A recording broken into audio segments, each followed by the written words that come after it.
Bienvenidos a otro video sobre la fe católica. Son muchos los cristianos que sostienen que el confesarse con un sacerdote no es necesario y que no está en la Biblia.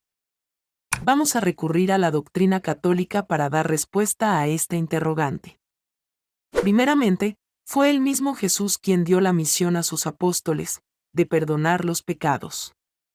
Esto lo podemos ver en el siguiente texto. Jesús les volvió a decir: la paz esté con ustedes. Como el Padre me envió a mí, así los envío yo también. Dicho esto, sopló sobre ellos y les dijo: reciban el Espíritu Santo. A quienes descarguen de sus pecados, serán liberados, y a quienes se los retengan, les serán retenidos. Juan 20, 21 a 23. Según lo expuesto por Juan en su Evangelio, Jesús encomienda a los apóstoles la tarea de perdonar o retener pecados, en su nombre. La única forma en que un sacerdote, sucesor de los apóstoles, puede saber qué pecados perdonar y qué pecados retener, es cuando el penitente le dice sus pecados. Por otro lado, Juan, en su primera carta expresa lo siguiente. Si confesamos nuestros pecados, Él es fiel y justo para perdonar nuestros pecados y limpiarnos de toda maldad. Si decimos que no hemos pecado, lo hacemos a Él mentiroso, y su palabra no está en nosotros. 1 Juan 1 a 9. Nuevamente vemos la necesidad de confesar los pecados. Esta fue una práctica común desde los inicios de la Iglesia.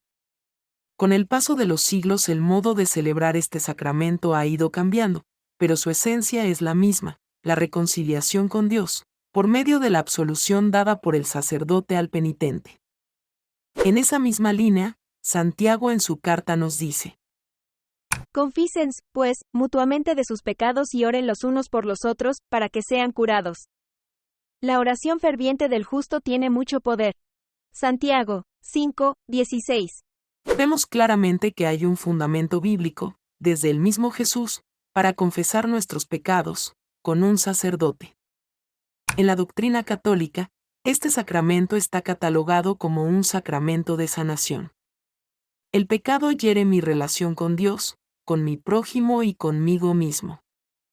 Así como es necesario decir al médico los síntomas de nuestra enfermedad para tener el remedio adecuado, en la confesión, al decir nuestros pecados y reconocer qué es lo que nos impide vivir en santidad, el sacerdote nos guiará a enmendar nuestra vida para vivir en gracia. A veces pensamos que el pecado hace que Dios deje de amarnos. Esto es falso, pues Dios es eterno, Él no cambia. Nos ama hasta el infinito. Cuando pecamos somos nosotros los que nos alejamos de Dios y rechazamos su amor. Un buen ejemplo para entender que el pecado no cambia a Dios, según Benny Flynn, es pensar lo siguiente. Dios es el sol, siempre brilla y da su luz y calor. Cuando pecamos nos alejamos del sol, hasta nos escondemos en una cueva y luego nos quejamos del frío y la oscuridad. Solo cuando salimos y nos volvemos al sol, sentimos su calor y su luz. Dios siempre nos está esperando para darnos su perdón, su amor y su gracia. Muchos piensan que la confesión es para limpiar el pecado y así poder comulgar. Aunque en parte es cierto, Papa Francisco nos dice, el confesionario no es ni una lavandería que elimina las manchas de los pecados, ni una sesión de tortura, donde se infligen golpes. El confesionario es un encuentro con Cristo, presente por medio del sacerdote, que quiere restablecer la relación entre nosotros y Dios Padre. En este sacramento de sanación, el que perdona los pecados es Dios, pero por mandato de Jesús, lo obtenemos por medio del sacerdote.